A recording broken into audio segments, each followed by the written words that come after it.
नमस्कार मित्रांनो, घरोघरी मातीच्या चुली या मालिकेच्या आजच्या भागामध्ये सुमित्रा आता देवळामध्ये निघालेली असते. तर जानकी हॉलमध्ये असताना सुमित्रा जानकीला सांगते की मी देवळामध्ये चालली आहे आणि गुरुजींना यांच्यासाठी रुद्राभिषेक करायला लावणार आहे. तर हे ऐकल्यानंतर जानकी सुमित्राला म्हणत असते, बरं ठीक आहे, जा, मी ड्रायव्हरला गाडी काढायला सांगते. पण मात्र सुमित्राचं म्हणणं असं असतं की देऊळ जवळच आहे, त्याच्यामुळे माझं चालणंसुद्धा होईल. तर मग जानकीलासुद्धा सुमित्राचं ते म्हणणं पटतं आणि जानकीसुद्धा सुमित्राला जा असं सांगते. त्याच्यानंतर सुमित्रा आता जानकीला म्हणत असते की त्या वॉर्डबॉयला सांगू का उद्यापासून येऊ नकोस म्हणून. अगं तो सारखं सारखं ना नुसत्या रील्स बघत असतो. पण मात्र जानकीचं म्हणणं असतं, मी त्याला सांगितलंय समजून आणि त्याला काही दिवस ना राहू दे इथे. त्याच्याकडनं कसं काम करून घ्यायचं ना ते मी बघते.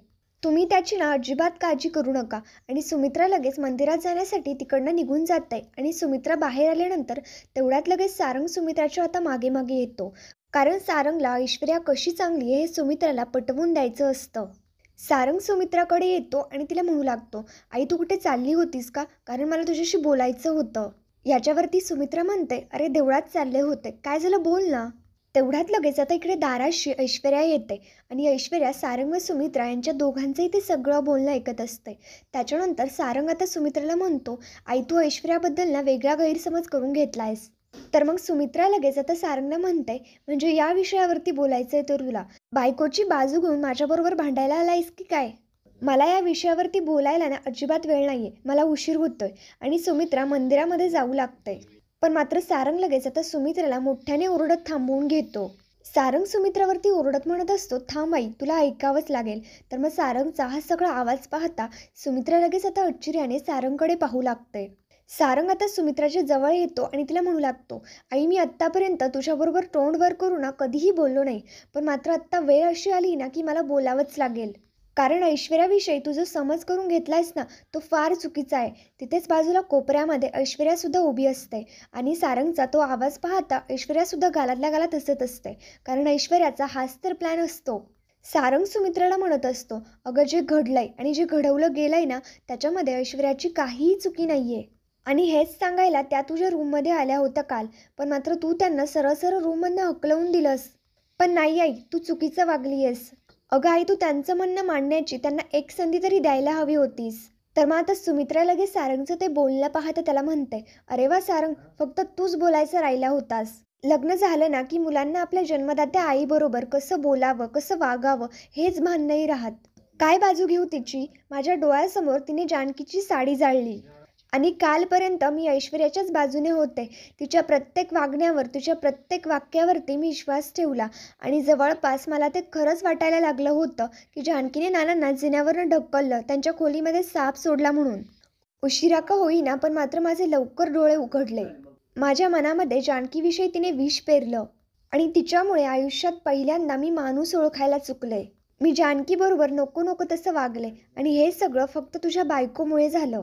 त्याच्यामुळे तिने आता काहीही जरी केलं ना तरी मी तिला माझ्यासमोर कधीच उभी नाही करणार. तर सारंग आता लगेच सुमित्राला म्हणू लागतो, अगं आई काहीही काय बोलतीयस ग? साडी जाळली म्हणजे ऐश्वर्या चुकीची असा न्याय करून तू तर सरळ सरळ मोकळी झालीस. अगं तूच विचार कर ना, जानकी वहिनीने मुद्दामून ऐश्वर्याच्या कपाटामध्ये ती साडी ठेवली असेल आणि मग घाबरून जाऊन गोंधळून ऐश्वर्याने ती साडी जाळण्याचा प्रयत्न केला असेल. असंही काहीतरी असू शकतं ना. तर सुमित्रा लगेच आता सारंगला म्हणते, एकदा बायकोच्याच नजरेतून बोलायचं असं ठरवलं ना तर असं असू शकतं. तू तुझ्या बायकोवरती विश्वास ठेव. पण मात्र मी माझ्या नजरेने जे काही बघितलंय ना मी त्याच्यावरतीच विश्वास ठेवते. आणि सुमित्रा परत तिकडं निघून जाऊ लागते. पण मात्र सारंग सुमित्राचा हात पकडतो आणि तिला थांबवून घेत म्हणतो, मला माहिती आई तू खूप घाईतेस. पण मात्र मी तुला जाऊ देणार नाही. कारण तू त्यांची बाजू एकदा तरी ऐकून घ्यायला पाहिजे. तुला त्यांचं म्हणणं ऐकावंच लागेल कारण तुला तुझ्या सारंगची शपथ आहे. सारंग आता सुमित्रेला त्याच्या शपथेमध्ये अडकवतो आणि काहीही करून ऐश्वर्याचं मत मांडण्यासाठी तिला भरीस पाडतो. तर आता सारंग लगेच ऐश्वर्याला बोलवून आणतो. तर मग आता ऐश्वर्याला आलेलं पाहता सुमित्रा म्हणते, अच्छा म्हणजे बरोबर आहे, दोघं ठरवून माझ्याशी बोलायला आलात तर. ऐश्वर्या लगेच आता सुमित्राच्या पाया पडते आणि नाटकं करत सुमित्राला रिक्वेस्ट करत म्हणत असते, आई प्लीज एकदा माझं म्हणणं तरी ऐकून घ्या ना. सुमित्रा आता ऐश्वर्याला म्हणत असते, बाई तू माझे पाय नको धरू कारण माझा तुझ्यावरती अजिबात विश्वास बसलेला नाहीये. बोल तुझं म्हणणं काय? ऐश्वर्या आता लगेच नाटकं करत सुमित्राला सांगू लागते, आई मी काल साडी जाळली हे खरं आहे. पण मात्र मी काल खूप घाबरलेले होते. आई मी ते सगळं घाबरून केलं आणि जानकी वहिनीनेच तर ती साडी माझ्या कपाटामध्ये ठेवली होती. सुमित्रा आता म्हणू लागते, हे मला आधीच सारंगने सांगून झालंय. त्याच्यामुळे माझ्या नजरेतून तू आधीच उतरली आहेस. माझा जास्त वेळ नको घेऊ आणि मुद्द्यावरती ये. तर मग ऐश्वर्या लगेच आता मुद्द्याचं बोलू लागते आणि सुमित्राला म्हणते, आई मला फक्त एक गोष्ट सांगा की मी नानांशी वाईट का वागेल? कारण ते सगळं करून माझा असा काय फायदा होणार आहे? आई अहो या घराने, या घरातल्या माणसांनी मला कायम प्रेमच दिलंय. माझ्यामध्ये एक तुम्ही चांगला माणूस घडवलात, तर मग या घराची मी का राखरांगोळी करेल? ऐश्वर्या खूप पोटतिकीने सुमित्राला सांगण्याचा प्रयत्न करत असते आणि काहीही करून ऐश्वर्याचं ते खोटं पटवून देण्याचा प्रयत्न करत असते. आता इकडे ऐश्वर्या सुमित्राला म्हणते की माझी इमेज खराब करून जानकी वहिनी त्यांचं या घरातलं स्थान बळकट करतायत. तर सुमित्रा म्हणते, अगं मुळात म्हणायचं म्हणजे ती कशाला करेल असं? ती काय तुझ्यासारखी नाही आहे. तिला असं सगळं करण्याची ना काहीही गरज नाही आहे. तिचा मान आणि तिचं स्थान कायम अव्वल आहे आणि कायम तसंच राहील. ऐश्वर्या आता म्हणते, आई तेच ना मान, त्यासाठीच तर चाललंय ना हे सगळं. जानकी वहिनींना ही गोष्ट चांगलीच माहिती आहे की त्यांचा या घरातला मान हा पहिला आहे. पण मी आणि अवंतिका या घरात आल्यापासून त्या खूप इन्सिक्युअर झाल्या आहेत. म्हणजे बघा ना, सौमित्र भाऊजींना आणि अवंतिकाला गोड गोड बोलून त्यांनी कसं घराबाहेर पाठवलं. आणि उरलं कोण? मी. अहो जानकी वहिनी अनाथ असल्याचं सिम्पती कार्ड प्ले करतायत. सुमित्रा मात्र फक्त रागारागामध्ये ऐश्वर्याचं ते सगळं बोलणं ऐकून घेत असते. ती याच्यावरती एकही शब्द बोलत नसते. ऐश्वर्या म्हणत असते, मी सुद्धा राजकीय कुटुंबामधून आली आहे. त्याच्यामुळे हे डावपेच कसे असतात ना हे मला माहिती आहे. फक्त फरक एवढा आहे की मला ते खेळता येत नाही. पण मात्र आता ते मला खेळायला सुरुवात करावी लागेल. कारण मला माझ्या माणसांना गमावणं हे नाही चालणार. आई तुम्हाला मी ही गोष्ट सिद्ध करून दाखवेल की जानकी वहिनीनेच नानांना ढकललंय. जानकी वहिनीनेच माझ्या कपाटामध्ये साडी ठेवली होती. जानकी वहिनीनेच नानांच्या खोलीमध्ये साप सोडला होता. आणि जानकी वहिनीच या घराच्या वाईटावरती उठल्या आहेत. आता ऐश्वर्याचं हे सगळं बोलणं सुमित्राला ऐकायला सुद्धा नको वाटत असतं. ऐश्वर्या सुमित्राला म्हणत असते, मी तुम्हाला हे सगळं सिद्ध करून दाखवेल. फक्त मला एक संधी द्या. ऐश्वर्या आता सुमित्राला रिक्वेस्ट करत असते. तर सुमित्रा ऐश्वर्याकडे येते आणि ऐश्वर्याला सांगू लागते, कालपर्यंत मला असं वाटत होतं की हे दोन्ही जावाजावांमधलं बालिश भांडण आहे. पण हे असं नाही आहे. आता ही स्पर्धा तुझी आणि जानकीची आहे. ती जानकी आहे, ती कधीच चुकत नाही. त्यामुळे प्रश्न आता फक्त तुझा आहे. त्याच्यामुळे बोल आता तू ऐश्वर्या. तू जानकीला खोटं सिद्ध करून दाखवू शकली नाही तर काय करशील? ऐश्वर्या लगेच भोळा चेहरा करत सुमित्राला म्हणते, जर मी जानकी वहिनींना खोटं सिद्ध करू शकले नाही तर मी हे घर सोडून कायमचं निघून जाईल. आई मी तुम्हाला शब्द देते, जानकी वहिनींचा खरा चेहरा मी तुमच्या समोर आणेन. जर मी करू शकले नाही ना तर या रणदिवेंच्या घरातून मी कायमची निघून जाईल. मी परत इथे कधीही येणार नाही. हा ऐश्वर्या सारंग रणदिवेचा शब्द आहे. आता ऐश्वर्याचं हे म्हणणं सुमित्राला सुद्धा पटतं आणि सुमित्रा सुद्धा ऐश्वर्याचं ते चॅलेंज एक्सेप्ट करते. जानकी आता ओवीला भूक लागलेली असते म्हणून इकडे किचनमध्ये ओवीसाठी दूध घेऊन जाऊ लागते. पण मात्र समोरनं ओवी आता धावत धावत येते आणि जानकीच्या हातातला तो दुधाचा ग्लास असतो तो खाली पडतो. त्याच्यामुळे दूधसुद्धा सांडतं आणि ग्लाससुद्धा फुटतो. जानकी आता ओवीला शांतपणे तिथे काचा झालेल्या असतात म्हणून फ्रेश होण्यासाठी तिकडनं काढून देते. जानकी आता लगेच काचा उचलू लागते. पण मात्र तेवढ्याच जानकीला त्या वॉर्ड बॉयचं बोलणं आठवतं की अपशकुन होण्याची लक्षणं, दुधाचा ग्लास फुटणे. जानकी लगेच आता स्वतःशीच विचार करत म्हणते, काही वेडंवाकडं तर नाही घडणार ना? त्याच्यानंतर आता इकडे दुसरीकडे सयाजीराव बळजबरीने शहाणे वकिलांकडून त्यांना हवंय तसं मृत्यूपत्र बनवून घेतात. आता सयाजीराव शहाणे वकिलांना म्हणत असतात, एक नंबर मृत्यूपत्र बनवलं. ओरिजिनलपेक्षा सुद्धा ओरिजिनल मृत्यूपत्र दिसतंय. आता हे जर मृत्यूपत्र मी जर नानांना दावलं ना तर त्याला सुद्धा समजणार नाही की खोटं कोणतं आहे आणि खरं कोणतं आहे. तर ते शहाणे वकील आता सयाजीरावांना म्हणत असतात की सयाजीराव हा खोटेपणा करून मला स्वतःचीच लाज वाटतीये. अहो कोर्टामध्ये खरं बोलेल, खोटं बोलणार नाही अशा शपथा घेतो आम्ही. आणि तुम्ही मलाच खोटारडेपणा करायला लावलात. याच्यावरती सयाजीराव आता शहाणे वकिलांना म्हणत असतात की तब्येतीला कधीकधी खोटेपणासुद्धा चांगला असतो. मी तुमच्यासारखा वकील नाही, पण मात्र एक गोष्ट नक्कीच शिकलो, पैशाने सत्य विकत घेता येतं आणि पैशानेच तेच सत्य विकतासुद्धा येतं. आता तुम्हाला सुद्धा पैसा मिळालाय तर तोंडाला चिकटपट्टी लावून बसायचं.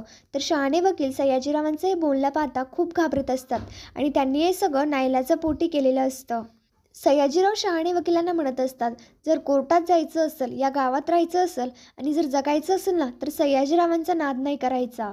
आता त्या मृत्यूपत्रामध्ये मी जसं सांगतोय ना तसंच लिहायचं. आता शहाणे वकील म्हणत असतात की नानासाहेब जर शुद्धीवरती आले ना तर आता खरं खोटं काही समोर येणारच आहे. पण याच्यावरती सयाजीरावांचं म्हणणं असतं, पुढं काय होईल ते बघूयात, पण मात्र हे सत्य फक्त आपल्या दोघांमध्ये राहील. शहाणे वकिलांचं असं म्हणणं असतं. पण हे खोटं मृत्यूपत्र खऱ्या मृत्यूपत्राशी बदलणार कोण? तेवढ्यात लगेच आता तिथे ऐश्वर्या येते आणि ऐश्वर्या म्हणते की मी बदलणार. शहाणे वकील आता ऐश्वर्याकडे लगेच आश्चर्याने बघायला लागतात. त्याच्यानंतर ऐश्वर्या आता शहाणे वकिलांना म्हणते, मी तुम्हाला एक स्क्रिप्ट पाठवली, ती ना उद्या नीट पाठ करून यायची. उद्या तुमचा ना लाईव्ह परफॉर्मन्स आहे. ऐश्वर्या लगेच शहाणे वकिलांना तिकडनं काढून देते आणि शहाणे वकील घाबरत घाबरत लगेच तिकडनं निघून जातात. ऐश्वर्या आता लगेच बनवलेलं ते खोटं मृत्यूपत्र बघू लागते. ऐश्वर्या लगेच आता सयाजीरावांना म्हणते, डॅडा काय सॉलिड व्हील बनवून घेतलंय तुम्ही? हे फक्त व्हील नाहीये, हे जानकी आणि ऋषिकेश यांच्या दोघांचे डेथ सर्टिफिकेट आहे. हे व्हील जेव्हा उद्या वाचलं जाईल ना, तेव्हा जानकीच्या पायाखालची जमीन कशी सरकते ना ते बघाच.